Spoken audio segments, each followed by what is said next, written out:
અમદાવાદના જે મુખ્ય ફાયર અધિકારી છે AK ડોંગરે તે અત્યારે નીચે આવી રહ્યા છે, પરિસ્થિતિનો ચિતાર છે તે લઈ રહ્યા છે, તેમની સાથે પણ વાત કરવાનો પ્રયાસ છે તે કરીશું। ડોંગરે સાહેબ, ખૂબ અગત્યની આ ઘટના, શું જોઈ રહ્યા છો? बस उनका रेस्क्यू का प्राथमिकता दी थी। हर एक रूम, हर एक फ्लोर चेक किया गया। तकरीबन 40 के ऊपर जो पर्सनस थे उनको बाहर से निकाला गया, फ्रेश एयर दी गई। उसका हर एक रूम, हर एक कॉर्नर चेक किया गया। अभी सर्चिंग का ऑपरेशन चल रहा है। स्मोक है तो स्मोक वेंटिलेशन काम होगा, फायर फाइटिंग बाहर चल रहा है। खूब मोटी आ घटना थी, परंतु तात्कालिक रेस्क्यूना कारणे अनेक जीव बच्या छे। કેટલી ગંભીર આ ઘટના હતી? स्मोक काफ़ी ज़्यादा था, हर एक फ्लोर में स्मोक काफ़ी ज़्यादा था।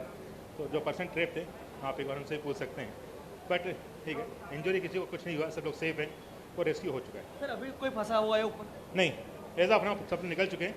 जैसे फिर भी एक रेस्क्यू के लिए सर्च ऑपरेशन चल रहा है। सर, क्या पूरी घटना थी, प्राथमिक जानकारी? सर, ये बताना मुश्किल है क्योंकि फायर जो डक्ट में दिख रहा है, इलेक्ट्रिकल डक्ट, और नीचे जो व्हीकल स्पार्क थे ग्राउंड फ्लोर पे वो भी इनगल्फ हुए हैं, और इसका स्मोक के कारण जो है फ्लोर, एवरी फ्लोर वो काफ़ी स्मोक फील्ड हो गए थे। एटीएम में, बाहर एटीएम में भी आग लगी है, कितना नुकसान की जायजा अभी है? सर, ये तपास का विषय रहेगा कि कहाँ से फायर लगी और कैसे इनिशिएट होकर फैली। धन्यवाद। तो आ હતા અમદાવાદ ફાયર ચીફ ઓફિસર કે જેઓ સ્પષ્ટપણે કહી રહ્યા છે કે 40 થી 50 લોકો હતા, તેમનું રેસ્ક્યુ છે તે કરી લેવામાં આવ્યું છે। અમદાવાદની આ ખૂબ મોટી ઘટના કે જેમાં સતર્કતાને કારણે ખૂબ મોટા લોકો છે તેમનો જીવ છે તે બચાવી લેવામાં આવ્યો છે। કેટલાક લોકો અહીંયા હાજર છે, તેમની સાથે પણ વાત કરવાનો પ્રયાસ કરીશું। આપ જુઓ, આ ઘટનાને કારણે જે લોકોની ભીડ છે તે અત્યારે અહીંયા लागेली છે। ઘટના સમયે આપ અહીંયા હતા, શું આપે જોયું હતું? ઘટના સમયે કોણ અહીંયા હતા તેમની સાથે પણ વાત કરવાનો પ્રયાસ તે કરશું। શું ઘટના હતી સમગ્ર? साहब, सवारे लगभग अंदाजे 10 वागे आसपास शॉप हमारी शॉप 9:15 वागे ओपन थी गई थी। तो 10 वागे आसपास ऊपर थर्ड फ्लोर ऊपर थी एकदम जोरदार अवाज आव्यो, એટલે ફટાફટ મેન સ્વિચ બંધ કરાવી બધી મારી શોપની પહેલાં, અને આગ લાગી છે એવો અમને ધુવાણો દેખાણો બાર બોર। પછી ધીમે ધીમે ધીમે ઉપરથી આગ પડીને નીચે બાઇક છે બધા સળગી ગયા। કેટલા લોકોને બચાવવામાં આવ્યા છે? હા, એમ તો ઘણા બધા, લગભગ કોઈને ઈજા થઈ નથી। लगभग 100% जिम्मा ने जे 60-70 माणसों હતા એ બધા નીકળી ગયા છે, કોઈને ઈજા નથી થઈ હજી સુધી। આશરે 50 એકલો બચી ગયા છે, આરામથી વધારે 50 એકલો બચી ગયા છે મિનિમમ, આરામથી જીમમાં 50-60 માણસો જીમમાં હતું।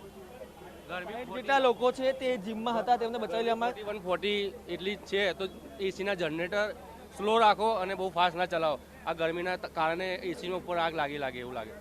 સ્વાભાવિક રીતે તો ઉપર પણ શું થયો તો એ તો ફાયર વાળાને ખ્યાલ પડશે। તે પ્રત્યક્ષદર્શીઓ છે તે કહી રહ્યા છે કે પ્રાથમિક તબક્કે ઉપર એક બ્લાસ્ટનો અવાજ છે તે આવ્યો હતો, અને બ્લાસ્ટ બાદ અહીંયા જે આગે વિકરાળ સ્વરૂપ છે તે ધારણ કર્યું હતું।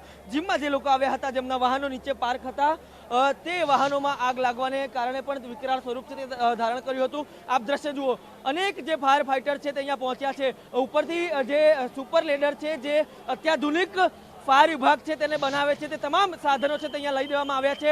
અનેક જે એમ્બ્યુલન્સ છે તેમને સ્ટેન્ડ બાય છે તે કરવામાં આવી છે। અમદાવાદના દ્રશ્યો આ ખૂબ ચિંતાજનક દ્રશ્યો કહી શકાય, પરંતુ રાહતની વાત એ છે કે એક ઘટના, બે ઘટના બાદ હવે ફાયર વિભાગ છે તે પણ સજ્જ થઈ ચૂક્યું છે, આધુનિક થઈ ચૂક્યું છે, અને તેના જ કારણે આજે એ વસ્તુ સામે આવી રહી છે કે આટલી મોટી ઘટના બાદ પણ જે તમામ જીવ છે તેને બચાવી લેવામાં આવ્યા છે।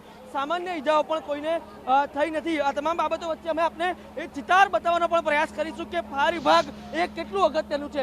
સામાન્ય આગ હોય કે કોઈ પણ હોય, ફાયર વિભાગ કેટલી સતર્કતાથી કામ કરે છે। આપ દ્રશ્ય જુઓ, જ્યાં જુઓ ત્યાં સુધી અત્યારે ફાયરની ગાડીઓ છે તે જોવા મળી રહી છે, અને આજે આગ છે તેના ઉપર કાબુ મેળવવાનો પ્રયાસ છે તે થઈ રહ્યો છે, અને તેટલા માટે જ ફાયર વિભાગને હંમેશા દેવદૂતનું જે દરજ્જો છે તે આપવામાં આવે છે। અને જે પ્રકારે અમદાવાદ ફાયર વિભાગના અધિકારી સાથે વાત થઈ, ચીફ ઓફિસર સાથે, તેમણે પણ કહ્યું કે સતર્કતાને કારણે અનેક લોકોનો જીવ છે તે બચાવી શક્યા છે। અત્યાર સુધી એ તમામ જે ફરિયાદો છે તે આવતી હતી કે ફાયર વિભાગ તરત પહોંચતું નથી, પરંતુ આજે ફાયર વિભાગ તો પહોંચ્યું, પણ ખુદ ચીફ ફાયર ઓફિસર છે તેઓ અહીંયા હાજર છે, અને તેમના દ્વારા TV9ને એક્સક્લુઝિવ માહિતી આપતા કહેવામાં આવ્યું છે કે 50થી વધુ લોકોના જીવ સતર્કતાને કારણે બચાવી લેવામાં આવ્યા છે। પરંતુ આપ દ્રશ્ય જુઓ, આ તમામ વાહનો એટલી હદે સળગી ચૂક્યા છે, અને આના દ્રશ્યો ઉપરથી અંદાજો લગાવી શકાય છે કે આગ કેટલી વિકરાળ હશે।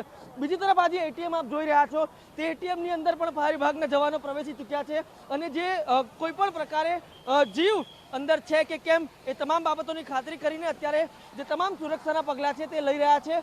જ્યાં લોકો આંખ ના ખોલી શકે, જ્યાં લોકો શ્વાસ ના લઈ શકે, ત્યાં આ દેવદૂત અત્યારે ખૂણે ખૂણે જઈને એ વાતની ખાતરી કરી રહ્યા છે કે કોઈ અંદર છે કે કેમ, કોઈ અંદર બચ્યું છે કે કેમ। આ તમામ બાબતો વચ્ચે હવે આગ પર જે મહત્તમ ધોરણે કાબુ છે તે મેળવી લેવાયો છે અને કુલિંગ સહિતની જે પ્રક્રિયાઓ છે તે ચાલી રહી છે. આ તમામ બાબતો વચ્ચે અનેક જે ફાયર ટેન્ડર સ્ટેન્ડ બાય રાખવામાં આવ્યા છે, અનેક એમ્બ્યુલન્સ છે તેમને પણ સ્ટેન્ડ બાય છે તે રાખવામાં આવી છે.